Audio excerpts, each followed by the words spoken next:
मैं हूं आपके साथ निशु शर्मा और आप देख रहे हैं एचएनएन न्यूज। बुलेटिन की शुरुआत करेंगे बड़ी खबर के साथ, जहां दिल्ली ब्लास्ट को लेकर अमित शाह की बड़ी बैठक को लेकर खबर है। अमित शाह की अध्यक्षता में अहम बैठक जारी है। खुफिया विभाग के तमाम बड़े अधिकारी इस दौरान मौजूद हैं और ऐसे में इस बैठक में तमाम अधिकारियों की मौजूदगी में इस धमाके के पहलू पर चर्चा हो रही है। कई सारी जानकारी जो है गृह मंत्री अमित शाह तक इस बैठक के जरिए पहुंचाई जा रही है। तो ये बड़ी खबर हम आपको बता रहे हैं, दिल्ली ब्लास्ट को लेकर अमित शाह की ये बैठक, अमित शाह की अध्यक्षता में अहम बैठक लगातार जारी और ऐसे में इस बैठक में तमाम खुफिया विभाग के बड़े अधिकारी भी मौजूद हैं और पूरे दिल्ली में और तमाम जो सटे हुए राज्य हैं जिनसे इस पूरे मॉड्यूल के तार जुड़े हो सकते हैं, वहां पर भी जांच एजेंसियां लगातार एक्टिव बनी हुई है। लगातार जांच पड़ताल का सिलसिला और ज्यादा तेज होता हुआ फिलहाल तमाम राज्यों में नजर आ रहा है। खुफिया विभाग और तंत्र जो है वो लगातार बना हुआ है। तमाम पहलुओं पर जांच का सिलसिला लगातार जारी है और ऐसे में अमित शाह की अध्यक्षता में एक अहम बैठक लगातार जारी है, जहां इस बैठक में खुफिया विभाग के तमाम बड़े और वरिष्ठ अधिकारी मौजूद हैं। जहां पर दिल्ली ब्लास्ट को लेकर जो ये बैठक है वो काफी ज्यादा अहम मानी जा रही। आने वाले समय में क्या कुछ एक्शन इस पूरे मामले में लिए जाने हैं, इसको लेकर यहाँ पर चर्चा हो रही है और अब तक पूरी जांच में क्या कुछ सामने आया है, इस बारे में गृह मंत्री अमित शाह को जानकारी संभावित साझा की जा रही है और ऐसे में लगातार इस पूरे धमाके को लेकर जांच पड़ताल का सिलसिला तेज होता हुआ नजर आ रहा है। खुफिया विभाग के तमाम ये वो अधिकारी हैं, वरिष्ठ अधिकारी, जो बेहतर तरीके से पूरी स्थिति को समझ रहे हैं, उनका आकलन कर रहे हैं और ऐसे में फिलहाल की स्थिति में कौन से तार कहां से जुड़ रहे हैं, कड़ी दर कड़ी जो बातें सामने आ रही हैं और परत दर परत जैसे जैसे इस भयानक प्लानिंग की परतें खुल रही हैं, उससे आप समझ सकते हैं कि कितना ज्यादा भीषण अटैक करने का ये पूरा प्लान था कि ब्लास्ट जो है वो कई जगहों पर किया जाना था। कई जगहें इनकी हिट लिस्ट पर थी, लेकिन फरीदाबाद मॉड्यूल ध्वस्त होने से इनका जो है पूरा इमारत हिल गई, पूरी नींव इनकी हिलाने का काम हमारे खुफिया तंत्र ने किया। इस बीच अभिषेक आनंद हमारे साथ जुड़ गए ज्यादा जानकारी के साथ। अभिषेक, गृह मंत्री अमित शाह की अध्यक्षता में ये अहम बैठक लगातार जारी है, क्या कुछ इस बैठक को लेकर जानकारी है, कौन कौन इसमें मौजूद है? निशु, देखिए जिस तरीके से बैठक जो है वो लगातार जारी है, अमित शाह की अध्यक्षता में ये बैठक हो रही है।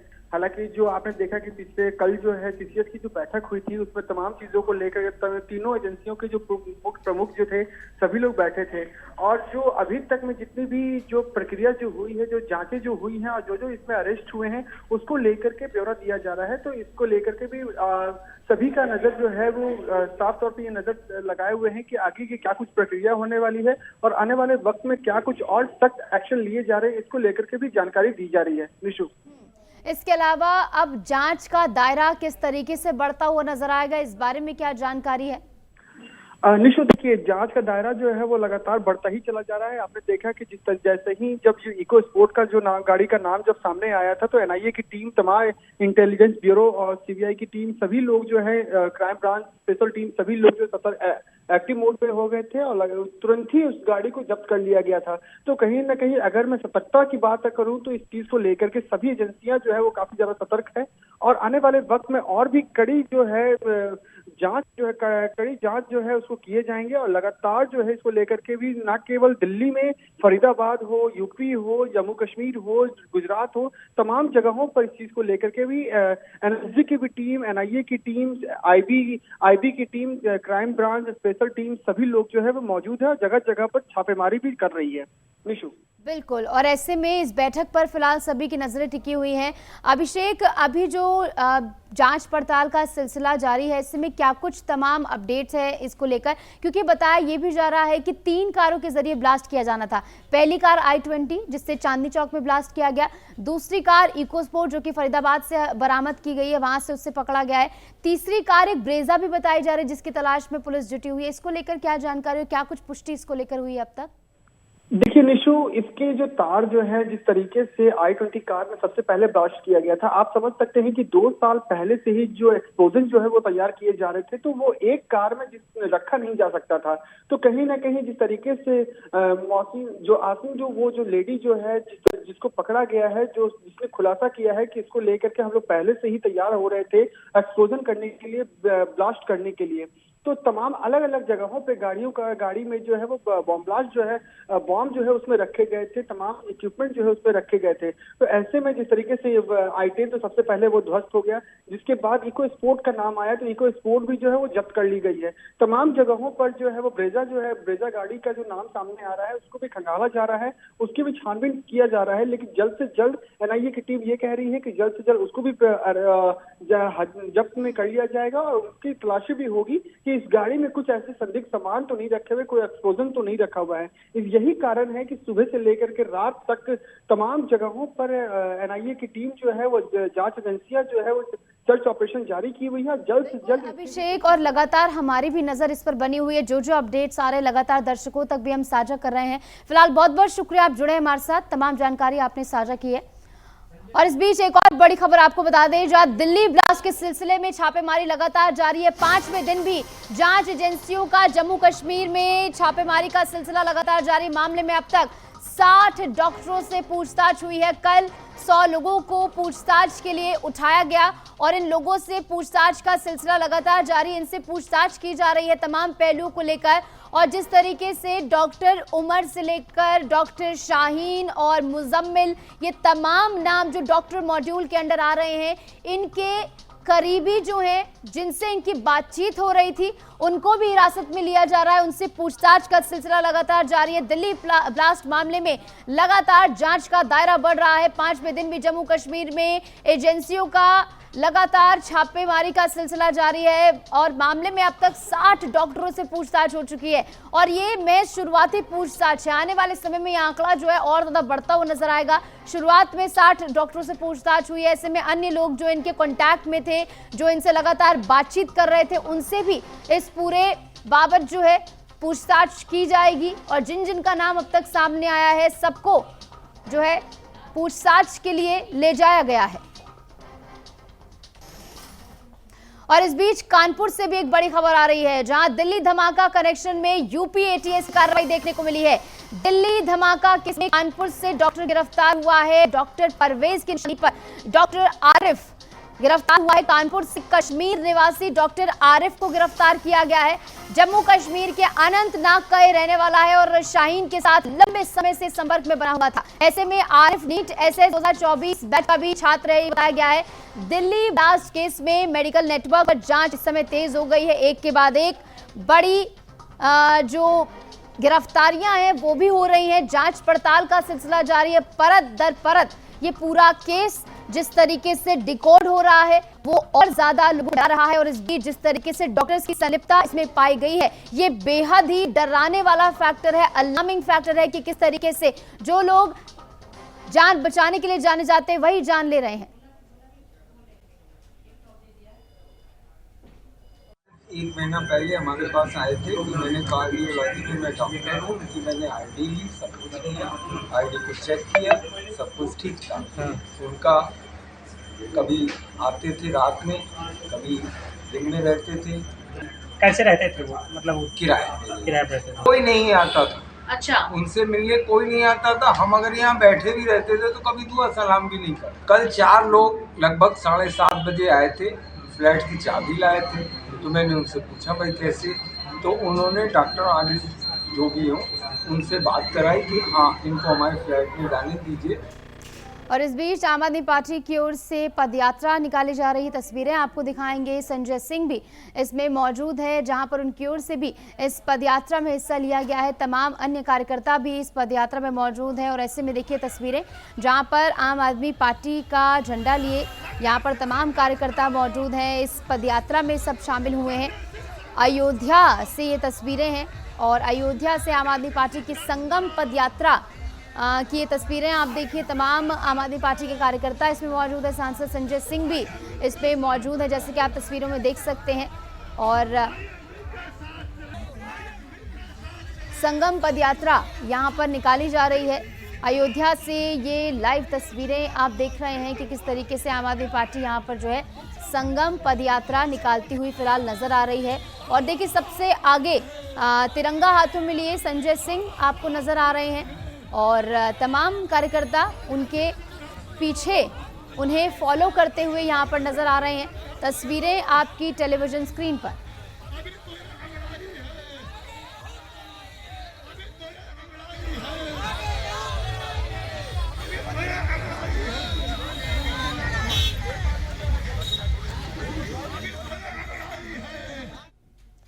तो ये तस्वीरें आप देख रहे हैं जहां पर आम आदमी पार्टी सांसद आपको संजय सिंह नजर आ रहे हैं और उसके अलावा तमाम कार्यकर्ता आम आदमी पार्टी के मौजूद हैं। पीछे आम आदमी पार्टी के कार्यकर्ता आम आदमी पार्टी का झंडा लिए हाथों में नजर आ रहे हैं। तो वहीं आगे आगे आपको नजर आएंगे संजय सिंह जो कि हाथ में तिरंगा लिए आगे बढ़ रहे हैं।